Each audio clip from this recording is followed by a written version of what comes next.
कि राष्ट्रीय जनता दल महानगर का युवा अध्यक्ष राकेश नायक जी के द्वारा बेतुका बयान दिया गया।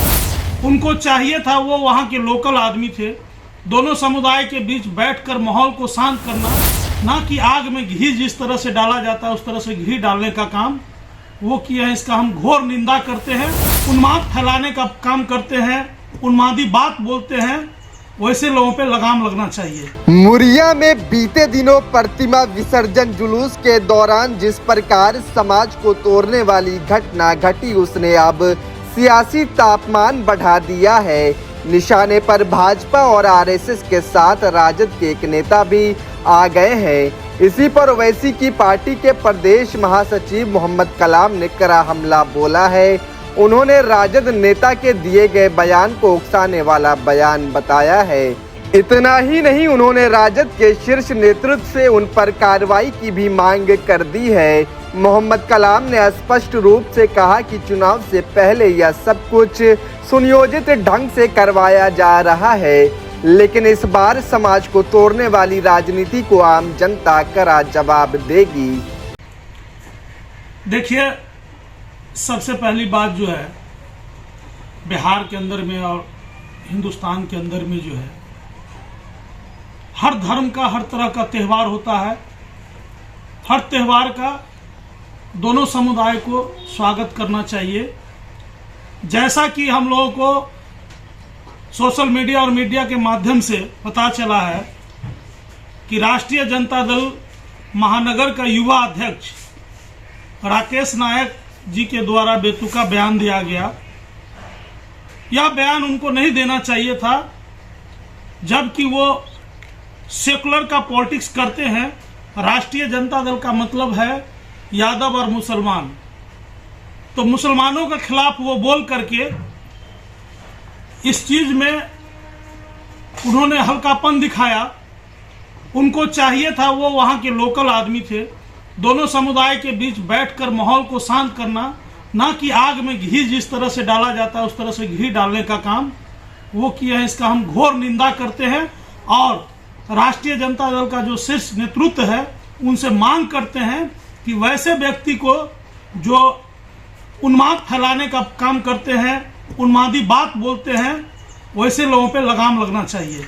तेजस्वी यादव 25 फरवरी को अपनी जन विश्वास यात्रा लेकर दरभंगा आ रहे हैं। क्या लगता है अल्पसंख्यक समुदाय की इसमें कितनी भागीदारी होगी? देखिए, जन विश्वास यात्रा जो उनका है, ये चीज वो आज कर रहे हैं, ये उनको पहले करना चाहिए था। इससे किसी भी तरह का कोई फर्क नहीं पड़ सकता है, क्योंकि अब ट्रेन उनको छूट चुका है। अब विभिन्न तरह का पार्टी है, चुनाव का समय है, तो सब लोग इसी तरह यात्रा करेंगे। भाजपा वाले भी यात्रा करते हैं, जदयू वाले भी यात्रा करते हैं और राजद वाले भी कर रहे हैं। तो इन सब चीजों से कोई फर्क नहीं पड़ेगा। ये सब वोट का पॉलिटिक्स है। जिस तरह का यात्रा ये कर रहे हैं, पहले भी कर चुके हैं, इससे कोई फर्क नहीं पड़ता। अच्छा, एक सवाल यह है कि ग्रामीण विधानसभा के अंदर मुड़िया आता है, जहां से राजद के इकलौते विधायक हैं, उनका अब तक वहां नहीं जाना, इसका क्या कारण हो सकता है? देखिए, वो तो वहाँ के विधायक हैं, उनका निजी मामला, उनका क्षेत्र है, वो गए या नहीं गए उससे मुझे कोई मतलब नहीं है, उस पर मैं बहुत कुछ नहीं बोलना चाहता हूँ।